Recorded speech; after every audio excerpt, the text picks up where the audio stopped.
нэр дэвшигчтэй холбоотой асуулт байсан. Гэхдээ хурлын процесстэй холбоотой хоёр үг хэлмээр санагдаж байна. Өнөөдөр үндсэн хуулийн дээр төрийн эрх барих дээл байгууллага бол улсын хурлаа. Ерөнхий сайдыг томилох чөлөөлөхний бүрэн эрхийг хинтэй ч уулзахгүйгээр эдэлдэг байгууллагын энэ нэг намын хурал шиг явж ирээсэ болохгүй. Ерөнхий сайдад нэр дэвшигчтэй ярьж байгаа мөртлөө улсын хурлыг удирдах байгаа даргамж тэр гишүүч тэр зандан даргаал гэдэг юм. Зандан шатар даргаал гэдэг. Нам дотроо дарга байж болно. Энэ танхимд ерөнхий сайдад нэр дэвшигч. Ерөнхий сайдад нэр дэвшигчээс асууж байна. Хоёрт нь хоёр ч улсын хурлын гишүүний амнаас гарлаа. Ерөнхийлөгч ийм мундаг нэр дэвшигчийг тодруулж саналаа оруулж ирлээ гэж. Үндсэн хуулиар ийм юм байхгүй шүү дээ. Үндсэн хуулиар маш тодорхой заасан байна. Ерөнхий сайдад нэр дэвшүүлэх хэрэг бол олон суудлаа авсан нам. Ерөнхийлөгч зөвхөн улсын хурлд оруулж ирж байгаа. Гэтэл энэ ерөнхий сайдыг нэр дэвшигчийг ерөнхийлөгч оруулж ирж байгаа юм шиг яриад эхэлж байна. Би энэ үйл ойлгох байдлыг хоржонтой бөгөөд хорон үгээр давхар санаа илэрхийлж байгааг чинь андуу ойлгосон байж магадгүй. Нам дотор болсон үйл явцаа хараад дараагийн ерөнхий сайдыг сонгуулийн үр дүнгээр биш ерөнхийлөгч оруулж ирж байна гэдэг бухимдлаа улсын хурлын чуулган дээр дайж хэлсэн байж магадгүй. Хэн нэгний хүн ерөнхий сайд болох ёсгүй шүү. Монгол улсын ерөнхий сайд хэн нэгний гар хөлийн үзүүрт зарагддаг, ордны хувилдаанаар орж ирдэг байж болохгүй шүү. Тэрийг хэлж байгаа. За зандан шатар гэдэг хүн урдаа их ажилласаа илүүтэйгээр ардаа үлдээсэн мөрхтэй. Ямар бодлого баримталдаггүй, ямар хандлага илэрхийлдэггүй, хувийнхаа хувьд ямар зарчимтай улс төрчүү гэх мэтлэн. Би бол 5 зүйл ярих гэж бодсон. Нэгдүгüүрт нь хөрөнгө оруулагч нарт бизнесийн орчинд таагүй бодлогоодыг цөөн бусуудаа хэрэгжүүлсэн. Таавал улсын хурлын дарга багтаа засгийн газрын өмнөр орж татвар нэмнэ. Төр ашиг олдог байх ёстой. Төсвийн байгууллагууд бизнес хийх ёстой хэмжлэн мэдгэл хийжсэн. Одоо ерөнхий сайд боллоо. Ийм бизнес эрхлэгчтэй халгаатай бодлогын чинь бол одоо бизнес эрхлэгч таахгүй шүү. Тийм учраас энэ бодлогын алдаагаа битгий дахид давтаарай гэж хэлж байгаа. Хоёрт нь таны хандлага цэрэг арим дуртай зэвсгэлж хүртэл бизнес эрхлэгчтэй уурхаар дайрч очиж байсан. Бүгд найрамдах төрийн ерөнхий сайд гэдэг бол иргэний тэр дундаа бүр иргэний дотроо иргэний байгууллагын төлөө зүтгэдэг тийм хүний хэлдэг юм аа. Та их хурлын дарга багтаа ёсолж байсан. Тэрийг би шүмжилж байсан. Нийтийн танхимын буюу төлөөллийн танхимын спикер цэргийн ааш аяг гаргаж ирээсэ болохгүй. Зэвсгэлж бизнес рүүгээ дайрч болохгүй. Тийм учраас бүгд найрамд тэрийг баталгаажуулахын тулд энэ шашны воёнд цэргийн дэглэмээс холуур явдаг ерөнхий сайд байгаасаа гэж хүсэж байна. Гуравт нь улсын хурлын дарга багтаа та Орос Монголын парламентын хамтарсан комисс суралдуулж байсан. Парламент ийм системд орж ирээсэ болохгүй. Одоо засгийн газрын тэргүүн боллоо. Монгол улсын засгийн газар тусгаар тогтносон улсын засгийн газар бас шүү. Хажуу хаврынхаа улсад наалдж ирээсэ болохгүй шүү. Төвийг сагсан. За гişиг Дэмбэрлийн Тэмүүжин гишүүний асуултанд хариулъя. Ер нь мөргүү хүн гэж байдгүй л дээ. Ер нь хөрөнгө оруулагчдын эрх чөлөөг хамгаалахын төлөө явж ирснийг хөрөнгө оруулагчид нь бол мэдээд хэмжээд байдیں۔ Дондор нь улс төрчид болохоор тэгж Монгол улсын хуулийг зөрчөөд, хууль шүүхийг авилгадаад Монгол төрийн дээр сандаалаа сууж ирсэн бүгд найрамд хатад ард улсын хоёр иргэн цагдаагийн байгууллага хүртэл хуваагдаад ахуулдаад авцсан байсныг бид нар дасан зогсоо хангамжаа авсныг зэвсэг техник хагнуулсан юм шиг ярих нь утгагүй.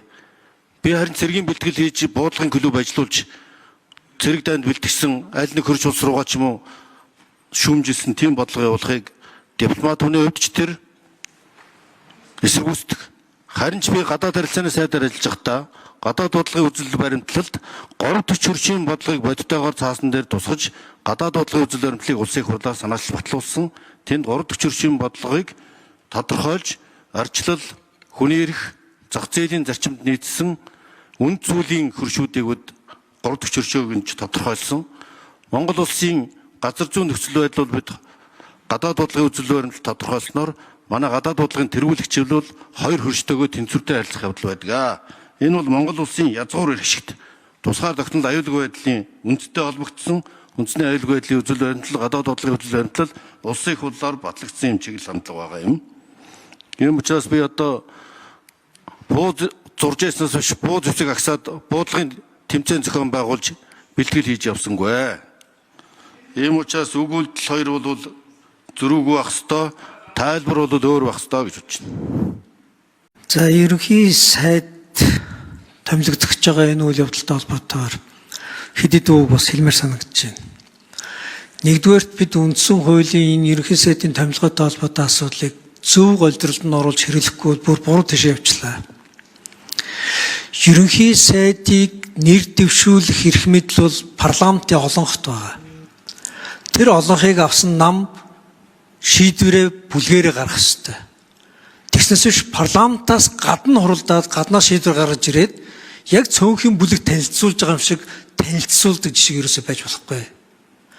Хоёрт нь парламентын олонхын бүлэг олонх болсон тэр хэсэг нь ерөнхийлөгчд ерөнхий сайдын нэрийг өгөх ёстой болохоос биш нам хөндлөнгөөс нь өгж ерөөсөй болохгүй.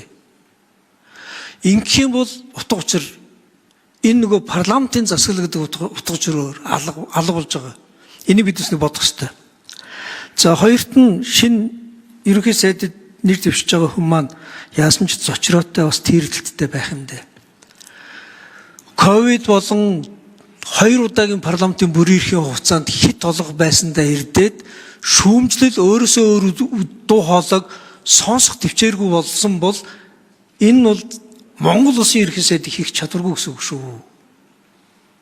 Асуудал субъектив хандхаас илүүтэйгээр бодлого ярих хэрэгтэй шүү. Дахиад би нэг үг хэлмээр санагдаад байна. Монгол улсын ерөнхий сайд Монгол улсын засгийн газар нэг зүйл дээр бат зогсох ёстой. Монгол улсын гүйцэтгэх хэрэг мэдлийн бие даасан байдлыг хамгаалах ёстой. Хэн нэгний гарын үзүүрт заргадаг хүүхэлдэй байж болохгүй шүү. Би мэдж сайн санаж байна. Тухайн үед жаргал тулгын Эрдэнэт билүү ерөнхий сайд байсан. Энэ ерөнхий сайд өөрөө ерөнхий сайд байж чадаагүй. Дараагийн ерөнхийлөгч энэ хүн болно гэж гордоод итгээд эрх мэдлийг яг хулган хөөөгөө зөөж байгаа юм шиг ерөнхийлөгч рүү зөөж гүйсэн. Харамсалтай нь бодсон нь ерөнхийлөгч болоогүй, өөр хүн болцсон. Хамгийн түрүүнд зөөж гүйсэн эрх мэдлийнхаа золиосонд өөрөө огцорсон. Монгол улсад энэ түүх дахиад давтагдах юм. Эрх мэдлийг хулганы хөөө шиг зөөж болохгүй шүү. Гүйцэтгэх эрх мэдэл. 27 онд болсноор ч болохгүй. Дахиад өөр юм болох юм. Нутгийн дүү, нутгийн ах, манай намын ах гэдэг энэ ойлголтуудаас ерөнхий сайд хол байх ёстой шүү. Улсын их хурлын дарга байхдаа нутгийн ахтай үйлчлээд үндэсний аюулгүй байдлын зөвлөлдөр улсын их хурлын эрх мэдлийг авч өгч ирсэн. Давхар дээлтэй холбоотой, төмөр замын нарийн царгтай холбоотой олон шийдвэрүүдийг улсын их хурл дээр ахын төлөө гаргаж ирсэн. Энэ алдааг давтаж болохгүй шүү. Ерөнхий сайдад ах гэж байхгүй шүү. Ерөнхий сайдад Монгол улсын ирэх шиг байгаа. Ерөнхий сайдад өөрийн чинь томилсон хүний тухай яриа биш. Өөрийн чинь улсын хурл томилж байгаа шүү. Энийг үл сайн бодоорой. Төгсгөлд нь хэлэхэд Монгол улс жижиг улс биш. Хүн ам жижигтэй л улс. Монгол улс өөрийнхөө тусгаар технологиг дипломат олгоор хамгаална. Дээр нь сүрэн дэвсгэрч чадвараараа хамгаална. Монгол улсын иргэн болгон зэвсэг эзэмших чадвартай байх ёстой. Монгол улсын иргэн болгон хэрсүү бөгөөд тархиараа бусдыг давж гарах чадaltaй байх ёстой. Дээр нь шинжлэх ухааны технологийн ололтоор энэ улс эдийн засгаач босгож тусгаар технологиаш хамгаалах ёстой. Тэгснээс биш чэжэд хэлцэх